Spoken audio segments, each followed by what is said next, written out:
Assalamu alaikum everyone. Welcome to my channel SRMT Easy Cooking App. Friends, আজ আমি আপনাদের সাথে শেয়ার করব কিভাবে খুব কম সময়ে এবং অল্প কিছু উপকরণ দিয়ে তৈরি এই মজাদার ফুলকপি এবং রুই মাছের ঝোল। আশা করি আপনারা সবাই আমার রান্নাটিকে পছন্দ করবেন। তাহলে চলুন রান্না শুরু করি।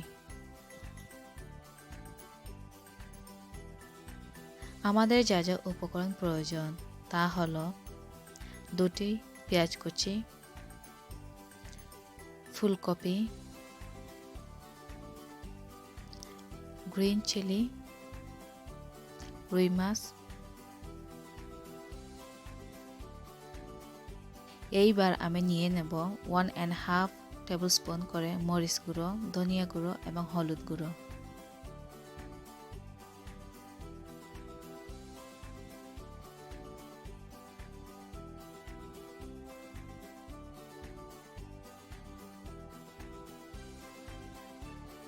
এই তো আমার সব উপকরণ।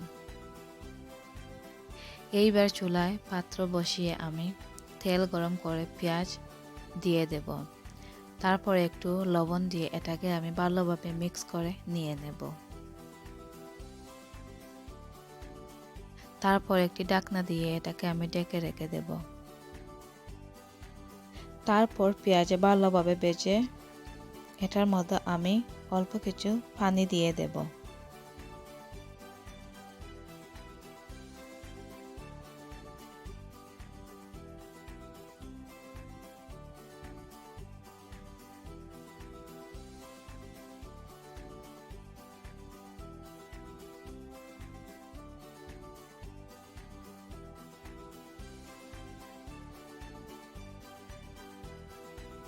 পেঁয়াজ আমার ভাজা হয়ে গেলে তারপর এটার মধ্যে দিয়ে দেব সব মশলা দিয়ে এটাকে আমি ভালোভাবে মিক্স করে নিয়ে নেব।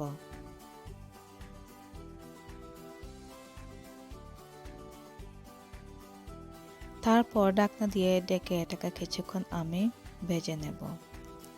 অল্প কিছু পানি দিয়ে এটাকে আমি কষিয়ে নেব।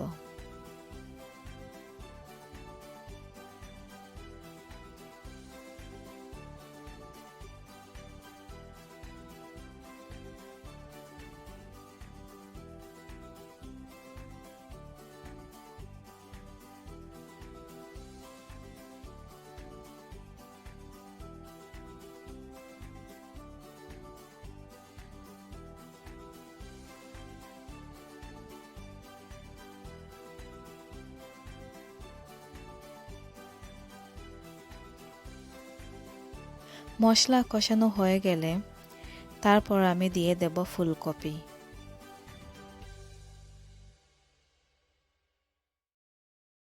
সব ফুলকপি দিয়ে দেওয়ার পর এটাকে আমি ভালোভাবে মিক্স করে নিয়ে ঢাকনা দিয়ে ঢেকে রেখে দেব। তারপর আমি ফুলকপিকে নেড়ে চেড়ে এটাকে আমি রান্না করব।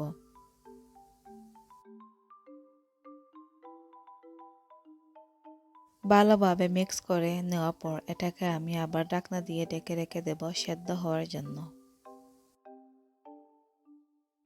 ফুলকপি যখন হাফ সিদ্ধ হয়ে আসবে তখন আমি হাফ কাপ পানি দিয়ে এটাকে আমি আরো সিদ্ধ করে নিয়ে নেব।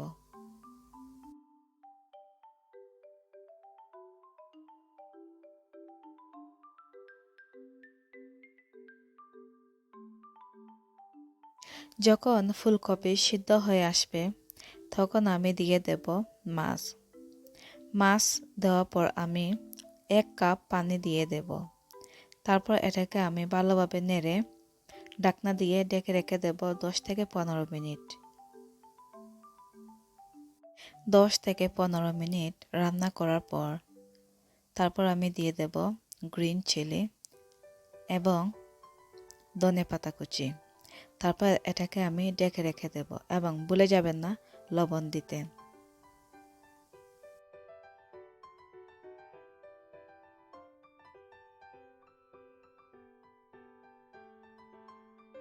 এই তো হয়ে গেল আমার মজাদার ও সুস্বাদু ফুলকপি দিয়ে রুই মাছের ঝোল। আশা করি আপনারা সবাই আমার এই সহজ উপায়ে রান্নাটিকে পছন্দ করবেন। যদি ভালো লাগে থাকে তাহলে লাইক, কমেন্ট, শেয়ার এবং সাবস্ক্রাইব করতে ভুলবেন না। ধন্যবাদ সবাইকে।